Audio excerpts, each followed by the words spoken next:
turkuaz suları, bembeyaz kumlarıyla Salda Gölü'ndeyiz. Salda Gölü 184 metreyi bulan derinliğiyle Türkiye'nin en derin gölü olma özelliğini taşıyor. Ayrıca bu kum yapısı, toprak yapısı Mars'ın toprak yapısıyla aynı özellikleri taşıyor. Dünyada sadece 2 bölgede varmış bu. Bir tanesi Kanada, diğeri de Türkiye'de Salda Gölü'nde yer alıyor. Salda Gölü'nde etrafımızda çamur banyosu yapan insanlar var. Çadır kurup buraya kamp atan arkadaşlar var. Yine suya giren, suda yüzen, kenarda güneşlenen insanlar var. Burası sit alanı olması sebebiyle etrafta çok fazla tesis yok. Dolayısıyla bakir bir alan. Etraf çok yeşil değil açıkçası. Kumlar bembeyaz, suda turkuaz rengi ama muhteşem.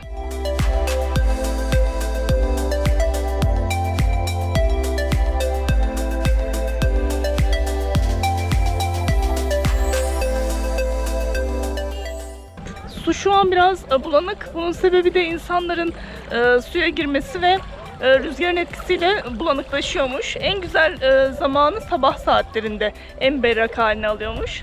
Şu an biz öğlen saatlerindeyiz. O yüzden su bayağı bulanık.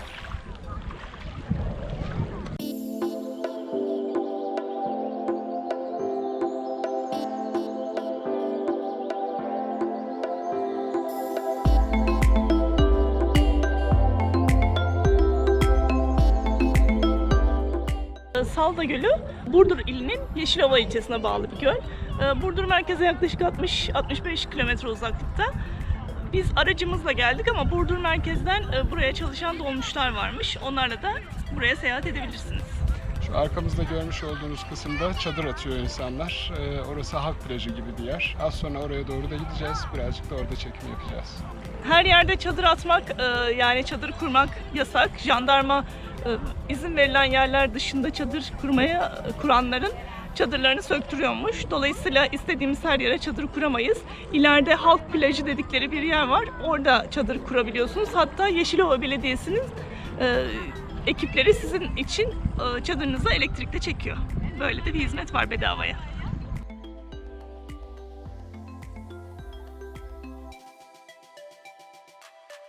Yeşilova Halk Plajı'ndayız. Bayram olması sebebiyle sanırım inanılmaz bir kalabalık var. Burası bir doğal sit alanı olması sebebiyle bu taraflarda çok fazla otel, pansiyon gibi bir şeyler yok. Çok fazla restoran da yok. Etrafta böyle gözlemeciler, çay kahve içebileceğiniz yerler var. Bilim insanları Salda Gölü'nün beyaz kumlarının mineral yapısından kaynaklı olduğunu söylüyor. Buranın da aynen Pamukkale'de olduğu gibi aslında korunması gerekiyor. Çünkü eğer korunmazsa yapısını kaybedecek. Söylenen o ki aslında terlikle, ayakkabıyla bile gölün kenarına gitmememiz lazım. Piknik yapmak, araçla girmek, bunların hepsi aslında çok zararlı şeyler gölün mineral yapısı için. Yalnız şöyle etrafıma baktığımda burada yüzlerce, hatta binlerce araba var şu an. İnsanlar terlikleriyle girebiliyor, piknik yapanlar var. Yani buranın korunması adına çok iyi şeyler değil bunlar.